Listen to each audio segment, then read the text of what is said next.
Hello दोस्तों, स्वागत है आपका हमारी YouTube channel 3D study point पर। दोस्तों, आज हम बात करेंगे कंप्यूटर की रैम के बारे में। जी हाँ दोस्तों, आप जिसकी भी एग्ज़ाम की तैयारी कर रहे हो उसमें सभी में कंप्यूटर के बारे में पूछा जाता है। एक या दो क्वेश्चन ज़रूर पूछे जाते हैं। तो दोस्तों, आज हम बात करेंगे कंप्यूटर के अंदर जो रैम होती है उसके बारे में। कंप्यूटर रैम क्या है, इसकी विशेषताएं क्या होती हैं और इसके प्रकार और उपयोग की हिंदी में आपको जानकारी मिलेगी। दोस्तों, आप अगर हमारे चैनल पर नए आए हो तो हमारे चैनल को सब्सक्राइब कर दीजिए ताकि आने वाला हर वीडियो का अपडेट आपको मिलता रहे। दोस्तों, बात करते हैं कंप्यूटर के अंदर जो रैम होती है उसके बारे में। तो बात करते हैं रैम का पूरा नाम का। दोस्तों, रैम का पूरा नाम होता है रैंडम एक्सेस मेमोरी होता है। इसे मेन मेमोरी और प्राथमिक मेमोरी भी कहते हैं। इसे मेन मेमोरी और प्राथमिक मेमोरी भी कहते हैं। रैम में सीपीयू द्वारा वर्तमान में किए जा रहे कार्यों का डाटा और निर्देश स्टोर रहते हैं। यह मेमोरी सीपीयू का भाग होती है, इसलिए इसका डाटा डायरेक्ट एक्सेस किया जा सकता है।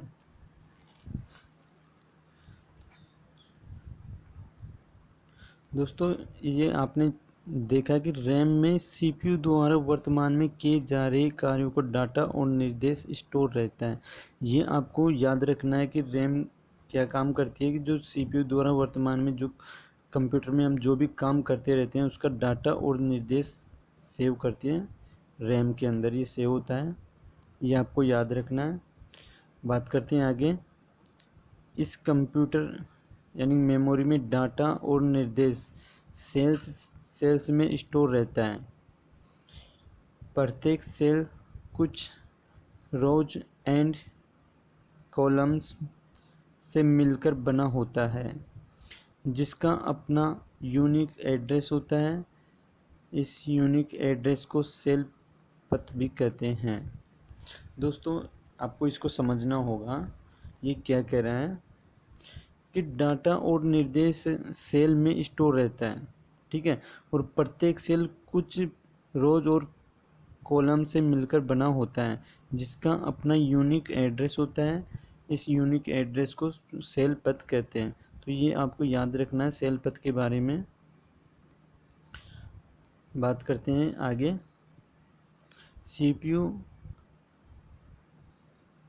सीपीयू इन सेल्स से अलग अलग डाटा प्राप्त कर सकता है, और वो भी बिना सीक्वेंस के, मतलब रैम में उपलब्ध डाटा को रैंडमली एक्सेस किया जा सकता है। शायद इसी विशेषता के कारण इसे मेमोरी का नाम यानी कि रैंडम एक्सेस मेमोरी रखा गया है। यह आपको याद रखना है कि इसका नाम मेमोरी यानी कि रैम क्यों रखा गया है।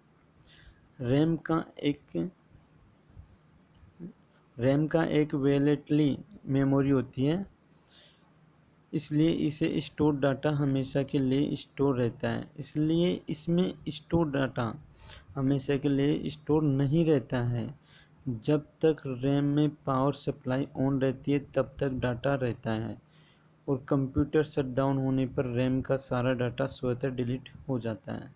ये भी आपको याद रखना है। बात करते हैं आगे। दोस्तों, आपको बता दूं, ये जो आपको दिख रही है, ये जो हरी हरी पट्टी दिख रही है, इसके अंदर है, ये है रैम, ठीक है दोस्तों। अब ये कैसे लगाई जाती है दोस्तों, ये आपको छोटी छोटी लाइन दिख रही होगी। ये जो छोटी छोटी लाइन दिख रही है इसके अंदर इसको लगाया जाता है। तो दोस्तों, आपको एक मोस्ट क्वेश्चन है कि रैम को कंप्यूटर में कहाँ लगाया जाता है, ये आपको याद होना चाहिए। रैम को कंप्यूटर के अंदर जो मदरबोर्ड होता है उसके अंदर लगाया जाता है। अब आप देख रहे हैं कि ये जो आकृति है, ये पूरी आकृति है, ये जो पूरी आकृति है ये रैम है। और जो रैम के अंदर जो मदरबोर्ड है, सॉरी, ये जो पूरी आकृति है ये मदरबोर्ड है, और मदरबोर्ड के अंदर रैम लगता है, वो लगता है यहाँ पर। ये जो आपको लाइनें दिख रही है लंबी लंबी, यहाँ पर रैम को लगाया जाता है, और आपकी रैम है ये। इसको यहाँ पे लगाया जाता है। यहाँ पे ये आपको ध्यान रखना है कि रैम को कहाँ लगाया जाता है, मदरबोर्ड के अंदर लगाया जाता है। बात करते हैं रैम की विशेषताएं क्या क्या होती हैं, इसके बारे में चर्चा करते हैं। सीपीयू का भाग होती है, रैम क्या होती है, सीपीयू का भाग होती है। इसके बिना कंप्यूटर अपना काम नहीं कर सकता है। ठीक है दोस्तों, कंप्यूटर की प्राथमिकता मेमोरी होती है।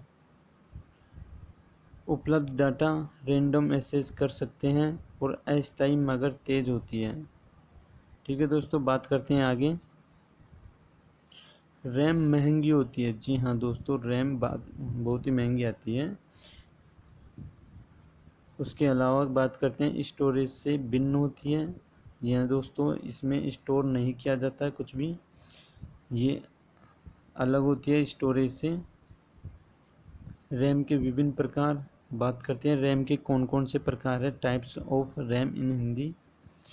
तो बात करते हैं कि कंप्यूटर लगातार विकास कर रहा है। जी हाँ दोस्तों, कंप्यूटर लगातार विकास कर रहा है और नए नए खोज इस पर हो रहे हैं, जिसके कारण इसके अन्य महत्वपूर्ण भागों को भी उत्पन्न होना पड़ा है, जिनमें रैम भी शामिल है। रैम भी विकास के कारण अलग अलग कार्य विशेषताओं में उपलब्ध हुई है, जिन्हें दो प्रमुख भागों में बांट सकते हैं। जी हाँ दोस्तों, इसके दो प्रमुख भाग हैं।